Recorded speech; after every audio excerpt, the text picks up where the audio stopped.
Hello everybody, my name is Paul Ladd. I'm the Director of Post-2015 in UNDP, based in New York, and I've been asked just to give an update on where we are in the global process and what it means for implementation on some important issues later on when the framework begins. So we're into the final stretch of the process. We're into the last year. We have negotiations in New York starting today.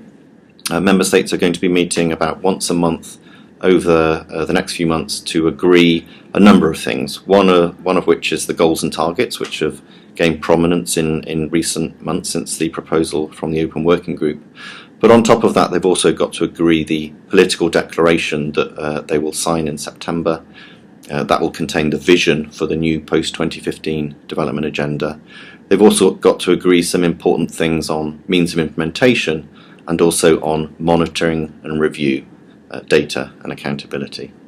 So there's a lot to do. But let me start with the Open Working Group proposal, because that really is one of the main building blocks of the agenda. You'll probably all be aware that over the course of a year, a limited number of member states, 70 or so, came together in an open working group and put together a proposal for 17 goals and 169 targets. Now, it's become clear that many member states are looking to carry that set of goals and targets through to September and for those to be the agreed sustainable development goals. So I just wanted to briefly cover their pros and their cons. So on the good side, there are very many transformational elements contained in that proposal. First of all, it's universal. That could be very transformational and injects a degree of modesty, I would say, into the development process. It recognises that all countries face a different set of challenges. All countries are developing in some ways, even if, of course, the challenge of poverty and exclusion is still most pressing in lower income countries and LDCs. The proposal contains a balanced set of goals and targets that address the three dimensions of sustainability covered under the Rio processes, so economic sustainability, social sustainability and environmental sustainability. And somewhat of a breakthrough, it also contains a goal on inclusive societies, goal 16, governance in other words. So it's a balanced package of goals and targets. There are some transformational elements within that, including on addressing inequalities. There's the mention of excluded or disadvantaged groups throughout the goals and targets. There is a goal on the empowerment of women and girls, addressing gender inequality. And there are also some interesting aspirations on income poverty. There's a commitment to raise the incomes of the bottom 40% faster than the average. So it's also quite transformational in the area of addressing inequalities. To turn to perhaps some of the things that will be more difficult, it's quite a large framework in comparison to the MDGs. With the MDGs we had 8 goals and 21 targets, clearly 17 goals and 169 targets increases the space, the breadth of the agenda significantly. That's led to concerns amongst some member states that it would be very, very difficult to implement. And in fact, when you have so many priorities, what would be a priority? Would it be possible for some countries, for example, to bypass some of the goals which are founded in human rights? Would some countries, for example, not prioritise the goal on women and girls' empowerment?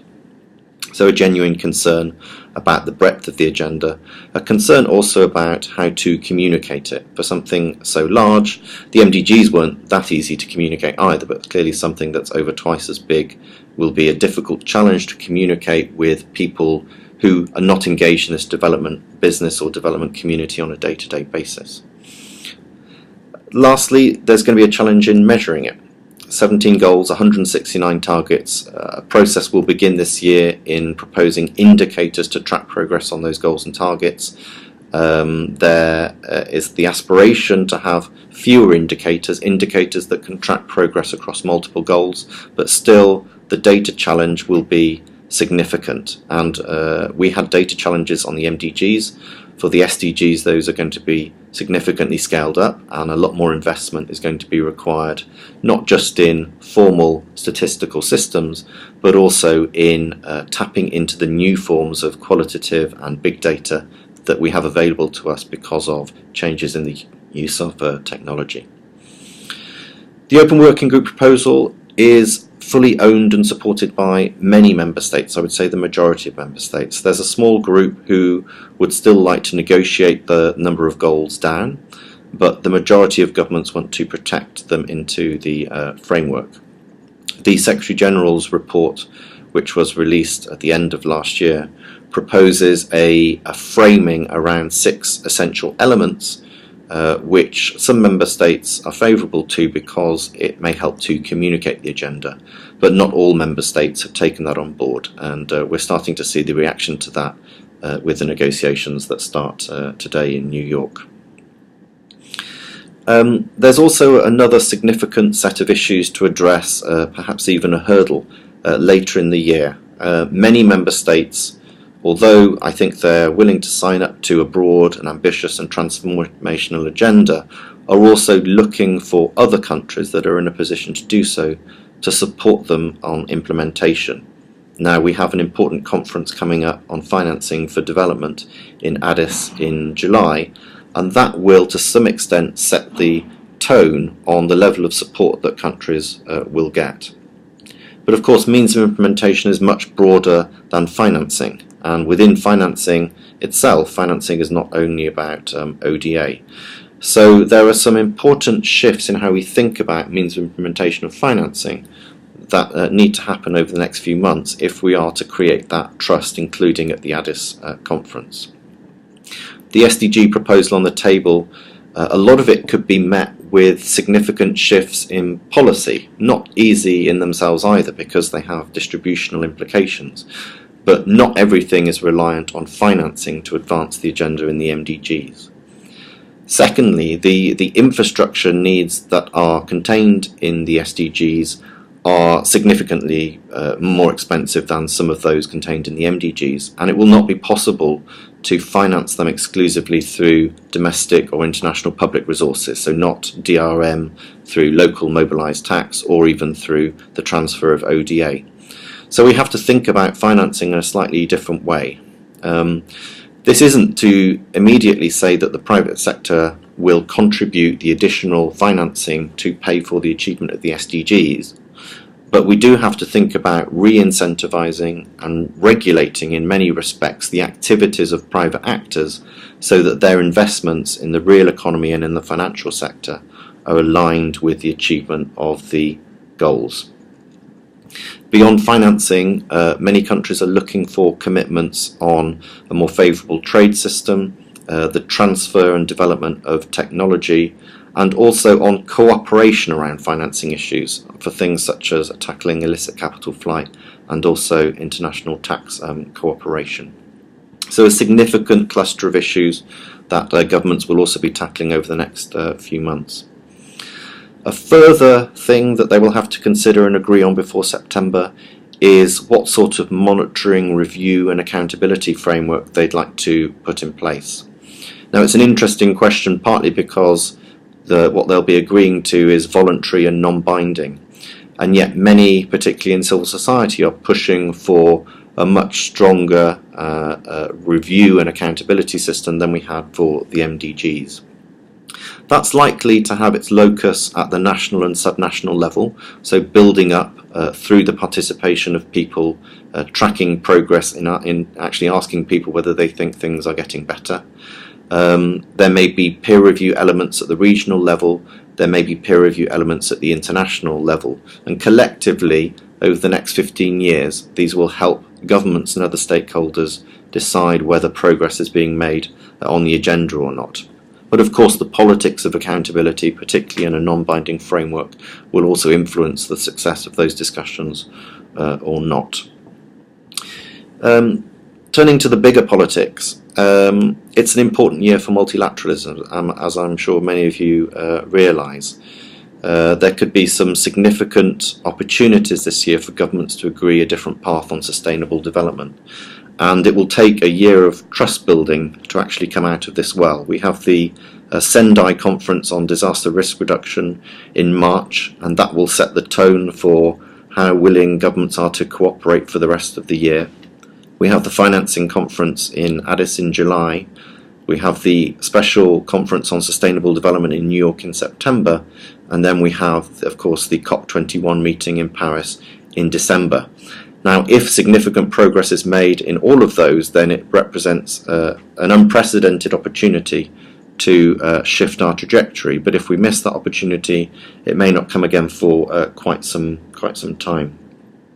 On our side, of course, UNDP within the UNDG has been doing its best over the last 3 to 4 years to build trust in the process, to bring engaged stakeholders, academics, the scientific community, civil society into the process, partly so that they can contribute their views, but also so that they're watching and also encouraging governments to come up with a framework that is sufficiently progressive and transformative. As a result, and in sharp contrast, I think, to the MDGs, even though the proposal on the table from the Open Working Group is quite large, it's very well owned, not just by governments, but by many of those stakeholders that sit outside of governments. Many of you helped with the process at the country level, with the consultations, engaged in thematic consultations, encouraged those in your country to do things like the My World survey and other citizens' engagement, and this has helped to create a fabric of expectation around this multilateral process this year, which has raised the bar for governments and certainly changed the way that the UN has done business. Now, turning lastly just to implementation, there's some thinking underway, I guess at the global level for the moment, on how the UN system, and particularly the UN development system, improves its performance, positions itself to be the key set of agencies in helping governments and others make progress against the goals. And some early thinking around that is that we'll need to do a number of things if we're to be successful. The first is helping governments land the agenda at the national and subnational level. So thinking about the alignment with existing plans, with existing strategies, with existing budgets, and also, of course, for our own UNDAFs. So landing the agenda at the national level. Another area is then helping stakeholders and countries to make as rapid as progress as possible. Now, for the last 5 years, we've been operating a MAF framework, an MDG acceleration framework, helping many governments to identify the bottlenecks to faster progress. Now, the SDGs are different to the MDGs and in some ways more complex and integrated. So we're doing some thinking at the moment about how to evolve that MAF tool so that it can be applied to the set of SDGs when they're agreed. A third area is policy support. Now, in UNDP, we have, of course, competence and skills, particularly in governance, crisis and insecure situations, disaster situations, and on other aspects of sustainable development, such as biodiversity, climate change adaptation, and some aspects of economic policy. Now, other agencies will have different contributions to make on policy support, but we need to make sure that that is aligned and responding to this newly refreshed set of needs articulated by governments through the SDGs. So that's some of the hardware of UN support. Other areas will include partnerships, the discussion on data, and the discussion on accountability, which UNDP has been active on for many, many years, as have many of the other UNDG agencies. So we need to make sure that all of that support is aligned. As this is a video recording, I'm afraid, obviously, I can't take any questions, but I do offer myself and my team to follow up with you should you have any questions about the UN development systems or UNDP's role in implementation from next year. And of course you can always contact us for updates over the next few months on how well the political process is going and how likely it is that we're going to reach this new framework successfully. Thank you.